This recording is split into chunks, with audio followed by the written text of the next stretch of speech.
mu rwego rwo kwiteza imbere no guteza imbere kandi ubukangurambaga hagamijwe gushishikariza abanyamuryango gukorana n'ibigo by'imari.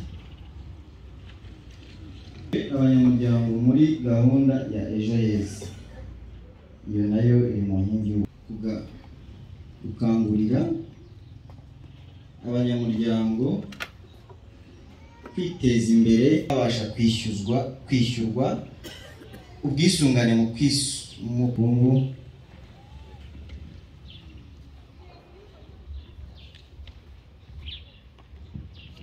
Hatanze ibitekerezo tunitabira inteko rusange z'abaturage n'umugoroba w'abanyamuryango hagamijwe gukemura. Bakoze kandi ubukangurambaga mu mashuri Epima Biryogo, Senikora, mu kagari Kagatare ndetse no mu bigo by'amashuri mu rwego mu bana bari munsi y'imyaka 5. Twakoze sukuwe ruhurura na rigore mu bitondo by'isuku mu kagari kose.